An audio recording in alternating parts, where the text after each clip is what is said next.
started with your litter robot Open Air. First, you will need to get the unit out of the box. Open the box and remove the cardboard from each corner. There are a few different ways to remove the unit from the box, but the best option is to dive in to reach the handles on either side of the litter robot and lift. Or, you can lift the unit by carefully pulling out the bag.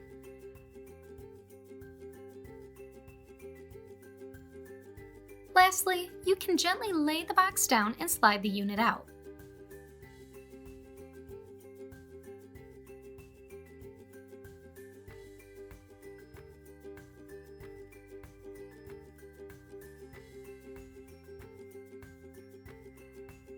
Open and remove the bag.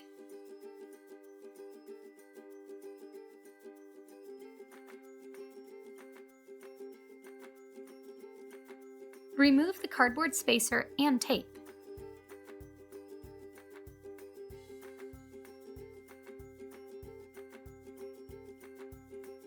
Then, open the waste drawer to locate the welcome kit. Here, you will find resources like the instruction manual and quick reference guide, as well as the power supply.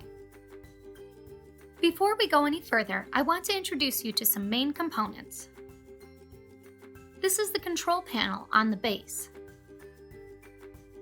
This is the bonnet, which sits on top of the globe. The bonnet houses the nightlight. This is the globe, which sits on the base. This is the base. And the waste drawer slides into the base. Inside the base is a sticker with the serial number. Inside the globe is the black globe liner. It has a raised fill line which shows you how much litter to put in the globe. Inside the globe is the internal shield, which separates the working surfaces of the unit from the space used by your cat. On the back of the unit is the key that controls the position of the internal shield. If you find the key out of place, simply put it back in the pocket. The internal shield should be positioned in the upper left area of the globe, riding in its track. Check the sides to make sure the bonnet is snapped into the base. If you find a tab out of place, align the tabs with the slots on either side, press and snap into place.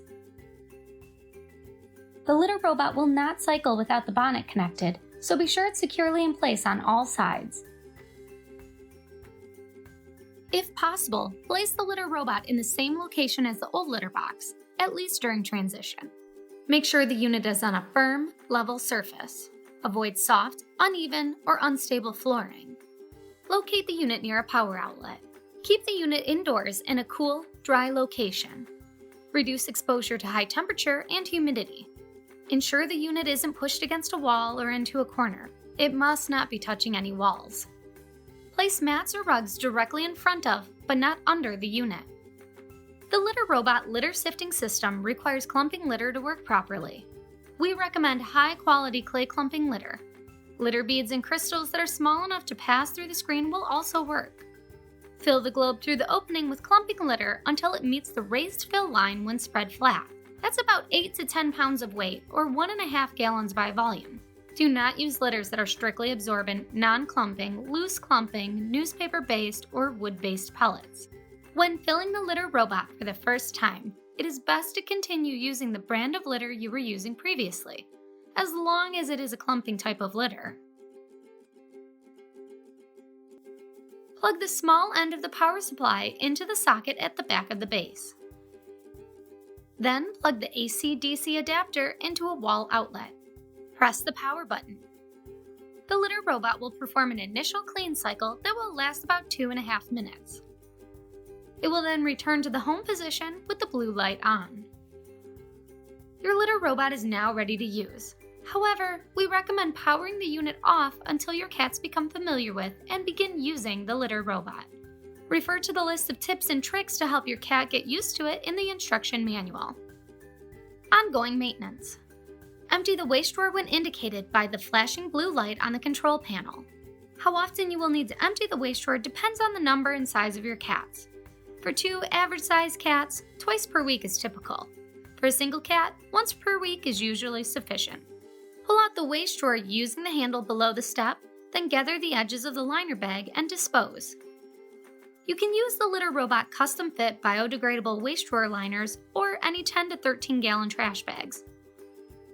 To install a new drawer liner, open the bag and roll down the edge about 4 times. Starting at the back of the drawer, push the rolled edge of the bag into each of the 4 tabs, keeping the bag taut as you work forward. Slide the drawer back in, being careful not to push the unit against the wall or into a corner. Then press the reset button to reset the cat sensor. Add litter as needed. Check the litter level once per week or each time you empty the waste drawer. Just add enough litter to meet the raised fill line inside the globe, and be careful not to overfill it. The reset button. Anytime you affect the weight or placement of the unit, including emptying the waste drawer, adding or removing litter, or cleaning or moving the unit, press the reset button to ensure the cat sensor will detect your cat and cycle properly. During a clean cycle, you can pause it by pressing the reset button. Press once more to abort the clean cycle and send the globe back to home. While setting up your litter robot, if you see the red light turn on but you don't need the unit to cycle, just press reset. For more information, visit litter-robot.com.